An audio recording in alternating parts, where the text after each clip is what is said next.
এবং আমরা চাচ্ছি যে এটা সারা দেশে ছড়িয়ে পড়ুক। এটার জন্য general Wahid and his team, they have really worked very hard. Congratulations to them. Financially অনেকে সাপোর্ট করেছে, 24 Construction Brigade, BMTF and some of the schools, they have supported. সেই জন্য আজকে এই ইনস্টিটিউশনটা এভাবে দাঁড়িয়ে গেছে। Thanks to them and relentless effort by MT Directorate, CGS and his team and MT Directorate, তারা এই কাজটা করেছে। তো তাদেরকেও আমি ধন্যবাদ জানাচ্ছি। And in the same token, I also encourage the other 7 places, the GOCs, এই কাজটাকে এগিয়ে নিয়ে যে এই ধরনের স্কুলগুলো চালু করার জন্য। তো এই জন্য আজকে আমি পার্টিকুলারলি ইনফরমেশন কমান্ডার জিওসিসদের এখানে ইনভাইট করেছি। They should see by themselves যে how it looks like and কী ধরনের কারিকুলা এখানে আমরা দিচ্ছি। And it will be great যে একই ধরনের কারিকুলার উপরে এই এডুকেশনটা দেওয়া হবে। এটার নেসেসিটিটা হচ্ছে যে আমাদের দেশের এডুকেশন সিস্টেম 2 ভাগে বিভক্ত। একটা হচ্ছে ইসলামিক এডুকেশন, যেটা মাদ্রাসায় হয়, কওমি মাদ্রাসা অথবা আলিয়া মাদ্রাসায় হয়। আর আরেকটা হচ্ছে যে মডার্ন এডুকেশন, স্কুল কলেজগুলোতে হয়। তো আমাদের এডুকেশনটা 2 এক্সট্রিমে, 2 দিকে। তো I wanted a fusion, Islamic education এবং মডার্ন এডুকেশনের একটা ফিউশন। এটা ব্রিটিশরা অনেক আগেই এটাকে ভাগ করে ফেলেছে এডুকেশন সিস্টেম। যারা ইসলামিক এডুকেশন পড়বে, আলেম হবে ইত্যাদি, তাদের কনফাইনমেন্ট, তারা খালি কনফাইন থাকবে মসজিদ, মাদ্রাসা ইত্যাদি।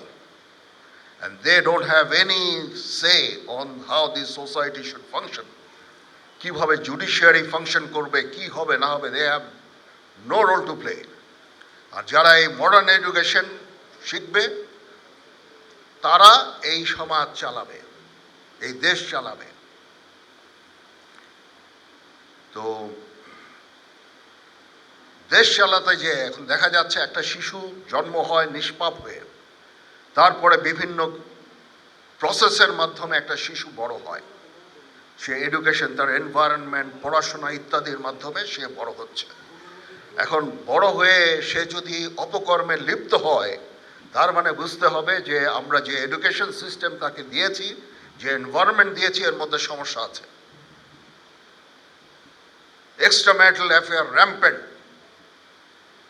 যত ধরনের অপকর্ম সমাজের মধ্যে এটা দানা বেঁধেছে। এটা থেকে মুক্তির উপায় হচ্ছে এডুকেশন। আজকে যদি আমি এডুকেশন সিস্টেমকে ঠিক করি, আজ থেকে 30 বছর পরে যেই সমাজ আমরা পাবো, যে জাতি পাবো, সেটা অবশ্যই একটা সুস্থ জাতি হবে। তো মডার্ন এডুকেশনের মধ্যে ইসলামিকের এডুকেশনের কোনো ভ্যালুজ নাই, আবার ইসলামিক এডুকেশনের মধ্যে দেখা যাচ্ছে যে মডার্ন এডুকেশনের কোনো কিছু নাই। এতে করে যারা ইসলামিক এডুকেশনে বড় হচ্ছে, তাদের সমাজের রোলটা কনফাইন হয়ে যাচ্ছে। তো এই জন্য this fusion is very very important, modern education and Islamic education. That is the whole purpose of creating this kind of institutions. এবং আমরা যে ইবাদত করি, ইবাদতের মধ্যে দেখা যাচ্ছে যে আমরা কোরআন বুঝি না, কোরআন পড়ি না, কোরআন বুঝি না, আল্লাহর কি আদেশ দিয়েছে সেটা সম্বন্ধে আমরা জানি না, এবং বেদাতের অনুসরণ করি। বেদাতে ছেয়ে গেছে এদেশ। দোয়ার মধ্যে বেদাত, নামাজের মধ্যে বেদাত, সবখানে বেদাতে ছেয়ে গেছে। সে এগুলো থেকে বের হয়ে আসতে হবে। একটা সুস্থ সমাজ, ইসলামিক সমাজ আমরা চাচ্ছি এই এডুকেশন সিস্টেমের মাধ্যমে। অ্যান্ড আমি মনে করি যে এইভাবে যদি আমরা এডুকেশন ইনস্টিটিউশনগুলোকে গড়ে তুলি, তাহলে আমরা একটা এডুকেশন সিস্টেম পাবো যেখানে ইসলামিক ভ্যালুসগুলো থাকবে, মডার্ন এডুকেশন থাকবে, সোসাইটি লাভবান হবে।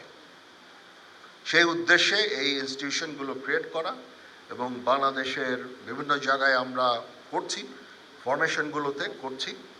আমরা একটা অর্গানাইজেশন হিসাবে লার্জেস্ট কন্ট্রিবিউটর ইন এডুকেশন। আমাদের প্রায় 63টা ইনস্টিটিউশন আমরা চালাই, 12টা ইউনিভার্সিটি চালাই সারা বাংলাদেশে, এবং এই এখন ইসলামিক এই ইনস্টিটিউশনগুলো অ্যাড হবে এটার সাথে। এবং আমি আমাদের যেই স্কুল কলেজগুলো আছে সেটার ক্যাপাসিটি আমি ডাবল করতে বলেছি, এবং এটা 2030-এর মধ্যে এই ক্যাপাসিটি ডাবল হয়ে যাবে, এখন যেটা আছে তার দ্বিগুণ হয়ে যাবে ইনশাআল্লাহ। এবং আপনারা ইউ আর অল ওয়েলকাম আমাদের এনভায়রনমেন্টে থেকে ছেলে মেয়েদের পড়াশোনা করার জন্য, ইউ আর মোস্ট ওয়েলকাম। আমরা একটা ডিসিপ্লিন লাইফ দেই ছেলে মেয়েদের, এই জন্য প্যারেন্টসরা দে ফিল ভেরি সেফ আমাদের এখানে তাদের বাচ্চাদের পাঠাতে, অ্যান্ড সেই চেষ্টা ইনশাআল্লাহ আমরা জারি রাখব। আমরা চাই এই সমস্ত স্কুল কলেজগুলো থেকে, এটা একটা ফিডার ইনস্টিটিউটও আমাদের, ক্যাডেট কলেজগুলি খালি ফিডার ইনস্টিটিউট না, এই সমস্ত স্কুল কলেজগুলো থেকেও আমাদের এই স্টুডেন্টরা দে জয়েন মিলিটারি, সেনাবাহিনীতে, বিমান বাহিনীতে, নৌবাহিনীতে তারা জয়েন করে। তো এই প্রচেষ্টা ইনশাআল্লাহ জারি থাকবে। আর আপনারা যারা parents, dear parents, we are very grateful that you have entrusted this institution, এবং আপনারা আপনাদের ছেলে মেয়েদের এখানে পড়াচ্ছেন। এটা আস্তে আস্তে আরও গ্রো করবে। It is just a basic structure যেটা করা হয়েছে। 61 জন স্টুডেন্ট নিয়ে আজকের যাত্রা শুরু হলো, এবং এটা আস্তে আস্তে 1400 স্টুডেন্টে রূপান্তরিত হবে ইনশাআল্লাহ, এবং বাংলাদেশের বিভিন্ন জায়গায় হবে। অ্যান্ড এটার আবেদন দেখে আমরা এ ধরনের ইনস্টিটিউশন ইনশাআল্লাহ আরও করব। তো থ্যাংক ইউ ভেরি মাচ। আমি আবার ধন্যবাদ জানাচ্ছি general Wahid and his team, the designer, the contractor, যারা কাজ করেছেন এখানে, খুব তাড়াতাড়ি কাজ করেছেন। এমটি ডাইরেক্টরেট ওভারঅল রেসপন্সিবল যারা কাজ করেছে, এবং আমি at the same time I encourage the other GOCs, I think they are connected through the VTCs এখানে। অ্যান্ড নো, তোমার লোকজন কানেক্টেড, অ্যান্ড তোমরা নিজেরা এখানে হাজির আছো। তো আই এনকারেজ ইউ যত তাড়াতাড়ি সম্ভব এই ইনস্টিটিউশনগুলো কনস্ট্রাকশন করে এটার কাজ শুরু করে দাও। আমি জানি যে চিটাগাংয়ের কাজ এগিয়ে যাচ্ছে, বাট অন্যান্য ডিভিশনগুলোর কাজ জাস্ট শুরু হচ্ছে। ইনশাআল্লাহ you want to see a very good institute coming up. সবাই ভালো থাকেন, সবার প্রতি দোয়া থাকবে। আল্লাহ হাফেজ।